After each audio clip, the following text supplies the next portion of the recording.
間絶対独立主義を掲げさせていただきます。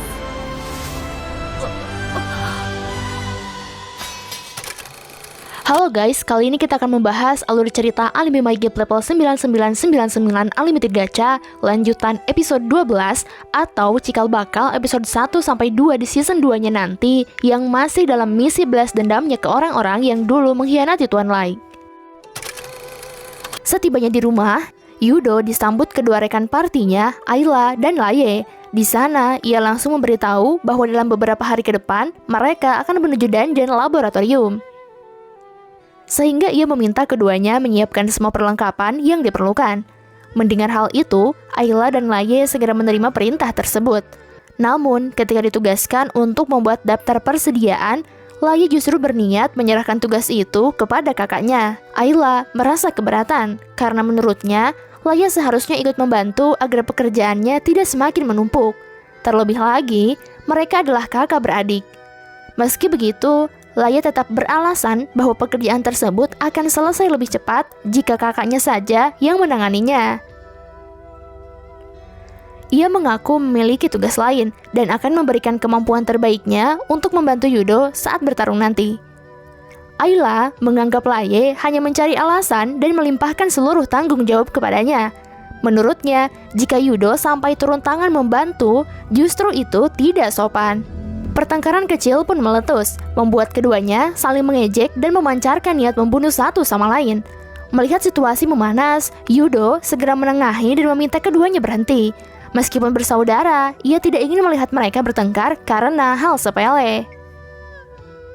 Laye membela diri dan menganggap bahwa seorang wanita memang pantas mendapatkan kasih sayang dari pria berbakat seperti Yudo, bahkan jika harus bersaing dengan kakaknya sendiri.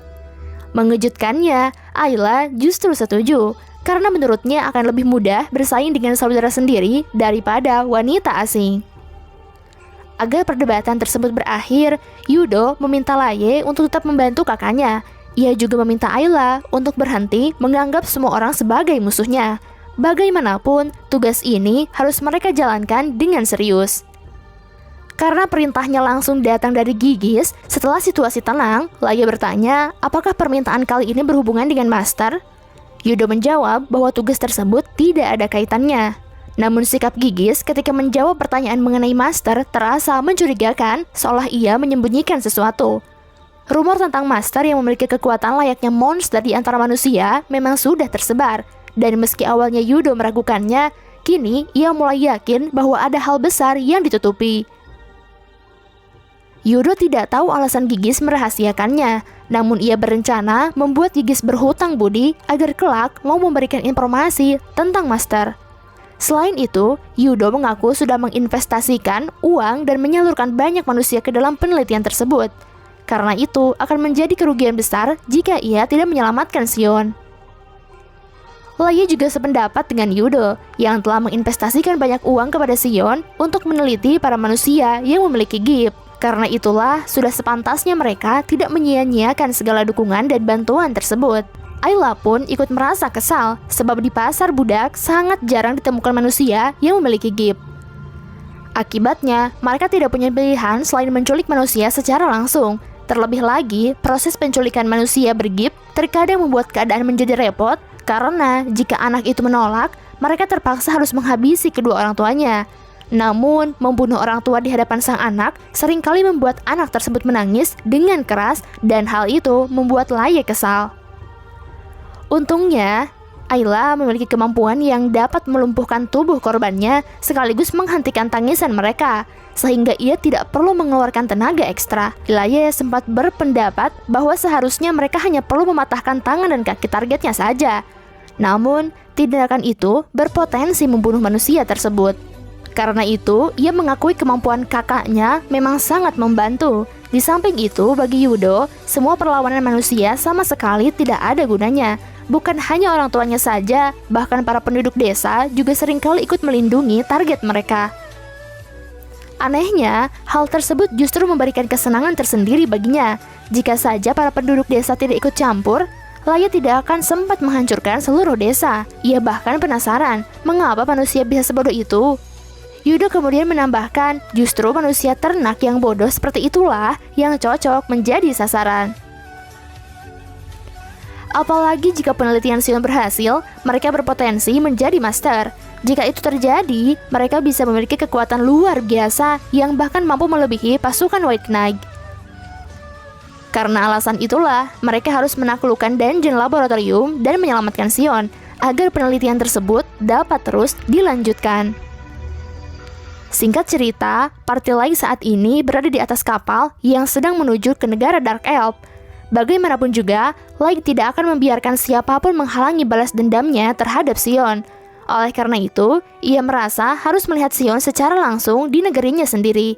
Di saat yang sama, Ghoul berkata bahwa sehari setelah mereka meninggalkan kerajaan Elf, tujuan mereka sudah mulai terlihat, karena ia dapat melihat negara Dark Elf dari kejauhan. Light juga menyadari bahwa salah satu pulau yang terlihat adalah Pulau Kojima, milik negara Dark Elf, tempat laboratorium Sion berada. Bisa dibilang, laboratorium itu Sion mendapatkan setelah mengkhianati Light, dan ironisnya, kini laboratorium tersebut justru berubah menjadi dungeon yang mengancam nyawanya.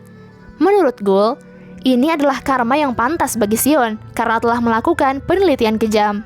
Sementara itu, Nemumu bertekad menyeret Sion hidup-hidup ke hadapan Light. Ghoul kemudian berganti topik dengan membahas kondisi kerajaan Elf yang menurutnya semakin mengerikan.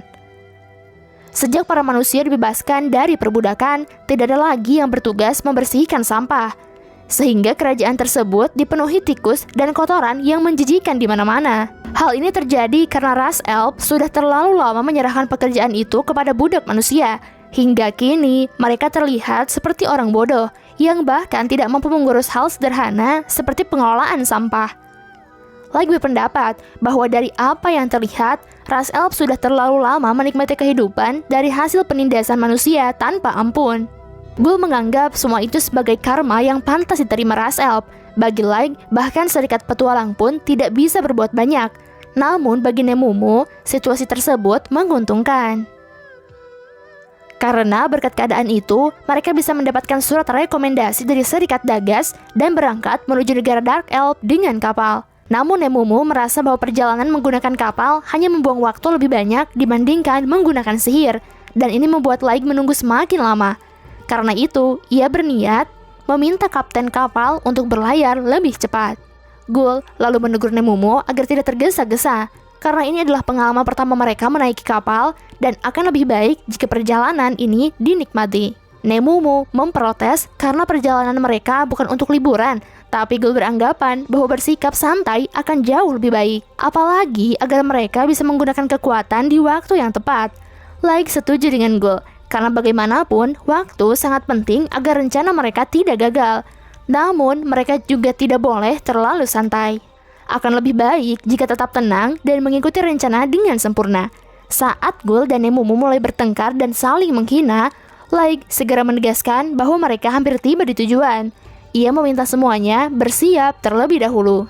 Tak lama kemudian, kapal akhirnya tiba di pelabuhan Pulau Kojima, tempat pusat penelitian Sion berada. Namun ketika melihat pemandangan indah yang terpampang di depan mata, Light justru merasa bahwa Pulau Kojima lebih cocok disebut sebagai tempat liburan daripada lokasi penelitian rahasia.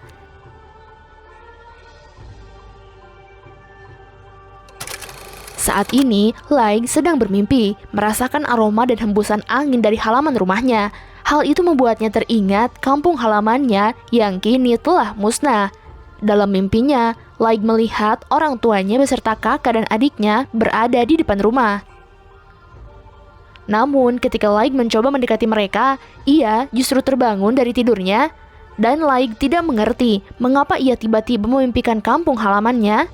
Mungkin saja itu pertanda buruk, atau bisa jadi karena pikirannya sedang penuh.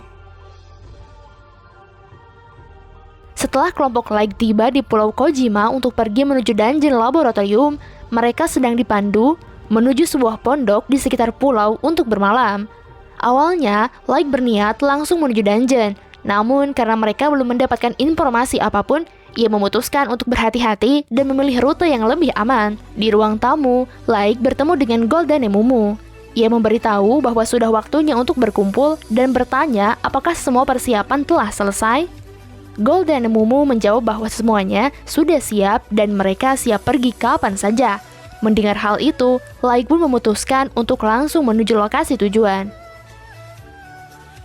Dalam perjalanan, Gold berpendapat bahwa entah mengapa ras manusia selalu mendapatkan diskriminasi.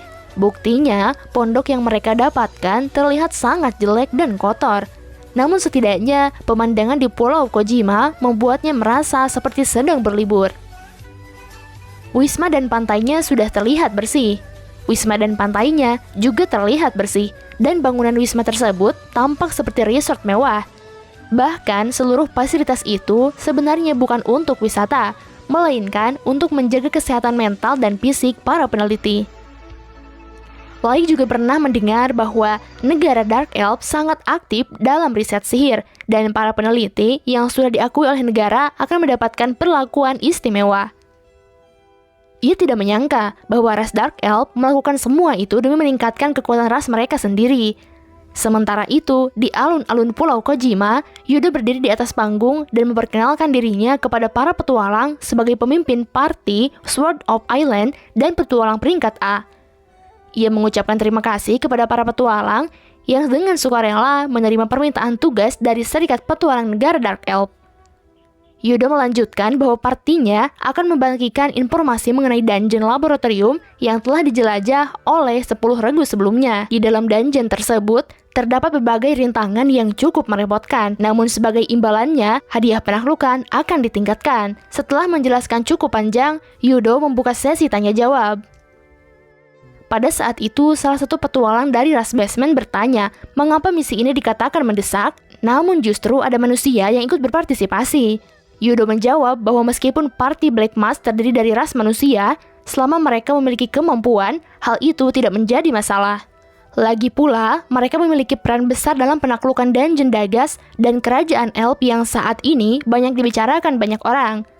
Mendengar nama parti Black Mask, petualang tadi langsung berhenti protes. Setelah pertemuan selesai, Yudo menghampiri Light dan menyinggung soal keributan sebelumnya. Light langsung berterima kasih karena Yudo sempat membelanya. Namun Yudo menjelaskan bahwa hal itu sudah menjadi tugasnya sebagai penanggung jawab permintaan misi kali ini. Selain itu, faktanya kemampuan parti Black Mask memang patut diakui.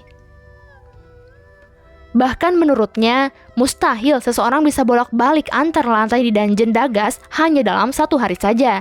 Karena itu, ia sangat berharap parti Black Mask bisa mengumpulkan banyak informasi di misi kali ini. Mendengar harapan tersebut, Light berjanji akan melakukan yang terbaik. Namun tiba-tiba, Yudo menyinggung Nemumu dan mulai memujinya sebagai gadis yang cantik. Tanpa ragu, ia menawarkan Nemumu untuk bergabung dengan partinya dan berjanji akan memperlakukannya dengan sangat baik.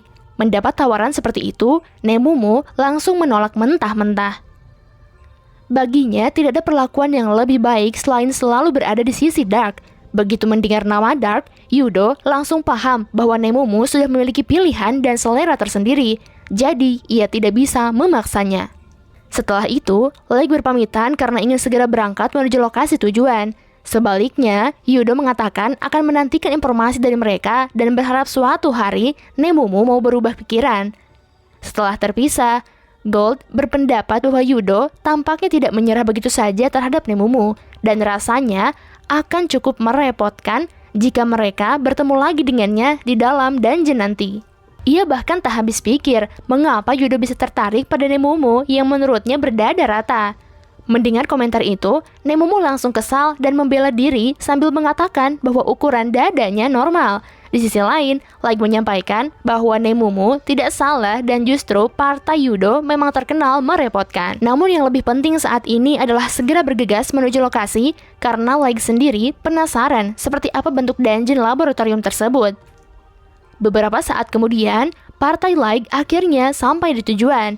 Saat itu, Nemumu berpendapat bahwa bangunan yang disebut sebagai dungeon justru tampak seperti penjara. Sesampainya di gerbang pintu masuk, partai Light terlebih dahulu melakukan pendaftaran sebagai partisipan dan mereka mendapatkan pesan penting agar tidak saling membunuh petualang lain karena tujuan utamanya adalah mengumpulkan informasi untuk penaklukan dungeon. Setelah semua selesai, barulah partai Light diperbolehkan masuk ke dalam dungeon laboratorium.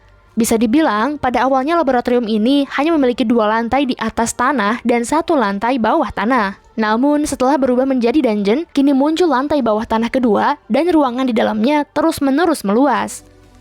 Selain itu, terdapat jenis monster baru yang dapat menembus sihir dan melancarkan serangan mental serta beberapa monster unik lainnya. Semua informasi ini sebelumnya sudah Like dapatkan dari Yudo dan pihak Serikat Petualang.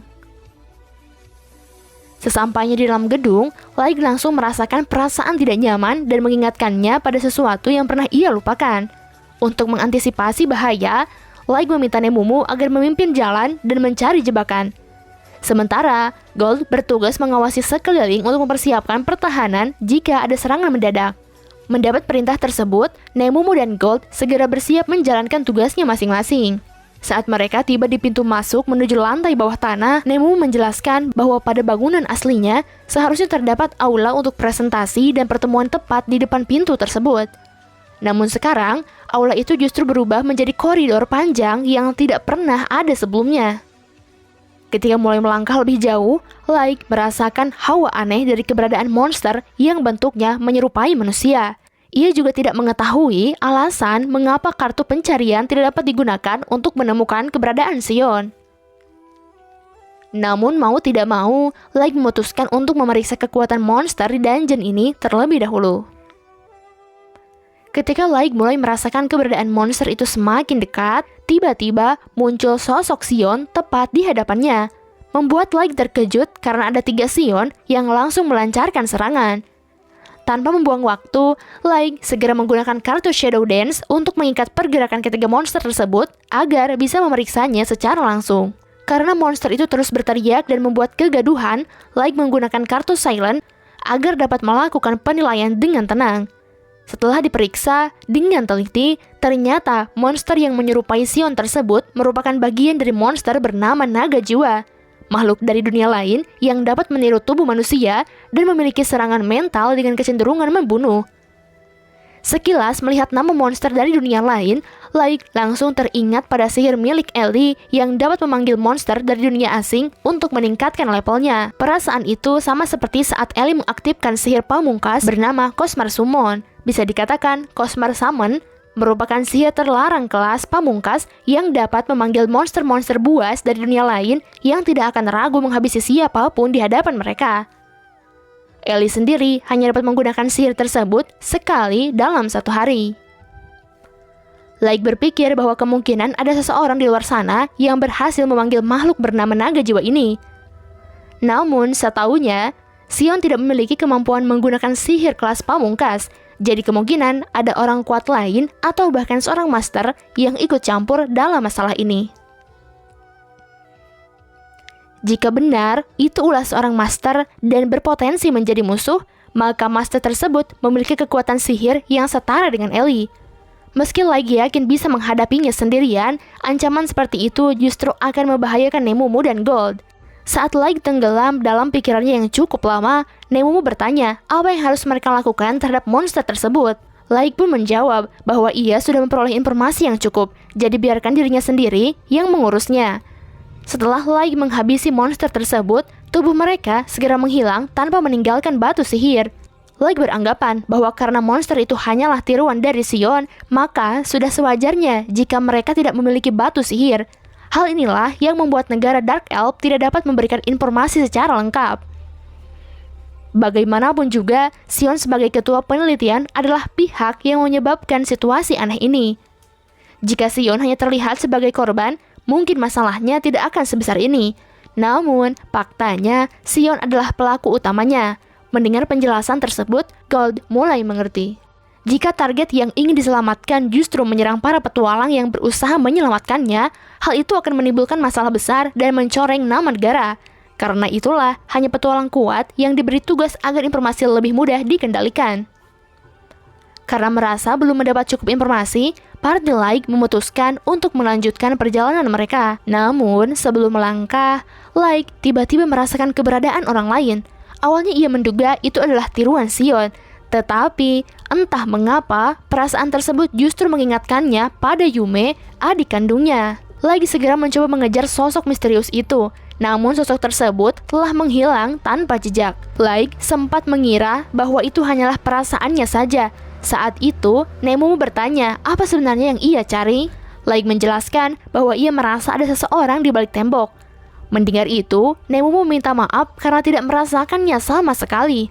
Namun, Light tidak mempermasalahkannya karena mungkin ia memang salah mengira. Dengan begitu, party Light kembali melanjutkan perjalanan. Dalam hati, Light meyakinkan dirinya bahwa semua itu hanyalah perasaan semu karena tidak mungkin adiknya berada di tempat seperti ini. Tanpa mereka sadari, sosok anak kecil ternyata sedang mengamati Light dari balik dinding gedung tersebut. Setelah melakukan eksplorasi dan keluar dari bangunan laboratorium, Light bertemu kembali dengan Yudo di depan pintu masuk. Yudo menanyakan apakah Light sudah ingin pulang.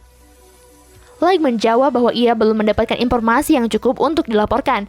Jadi, ia memutuskan untuk beristirahat terlebih dahulu. Setelah berpisah, Yudo mulai berpikir bahwa Light tampaknya memiliki gift dan itu terlihat jelas dari tatapan matanya. Di antara para pemilik gift yang pernah ia culik, ada juga yang percaya diri dengan kekuatan mereka dan berani melawan. Dari semua yang pernah ia tangani, tatapan mereka sama, tatapan pemilik gift yang kuat. Bagi Yudo, pemilik gift yang menunjukkan sikap sok kuat justru semakin membuatnya ingin mengambil gift itu dan menjadikannya miliknya sendiri. Membayangkan berapa hebat kekuatan gift milik Light membuatnya semakin bersemangat.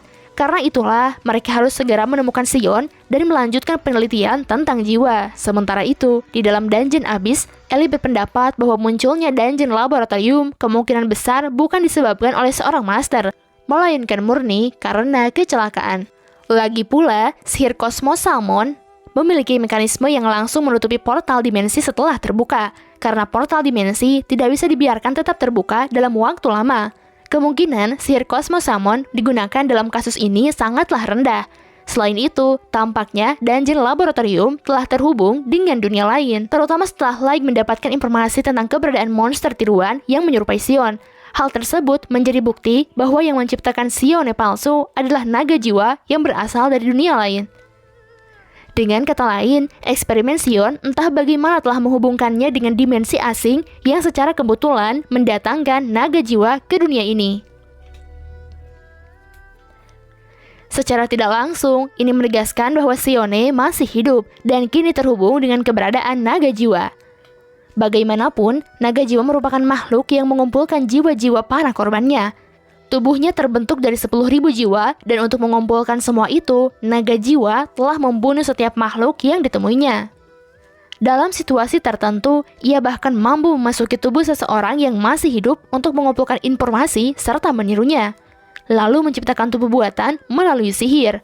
Setelah mendengar penjelasan Ellie, Light akhirnya mulai memahami situasinya. Dengan kata lain, kemunculan banyak tiruan Sione yang berkeliaran merupakan tanda bahwa Sione masih hidup dan kini telah dirasuki oleh naga jiwa. Namun, Ellie juga menambahkan bahwa meski Light masih bisa membalas dendamnya, akan sangat berbahaya jika dunia ini terus terhubung dengan dunia lain. Hal itu bisa memicu bencana besar hingga membuat benua musnah. Dan karena itulah yang menyarankan Light untuk segera menutup portal tersebut. Mengetahui hal itu, Light sadar bahwa ia tidak hanya harus menghadapi Sione, tetapi juga naga jiwa. Padahal saat ini, pikirannya hanya dipenuhi oleh keinginan balas dendam. Tetapi, mau tidak mau, ia harus menghadapi ancaman yang jauh lebih besar. Karena itu, Light memutuskan untuk menyerahkan misi penutupan portal kepada Ellie. Dengan Mei sebagai pendukung juga mengantisipasi situasi tak terduga. Sementara itu, mereka berlima akan pergi menuju dungeon laboratorium. Bagaimanapun, Light tidak akan membiarkan siapapun menghalangi balas dendamnya. Hari ini, mereka akan menghancurkan portal dunia lain dan mengalahkan naga jiwa.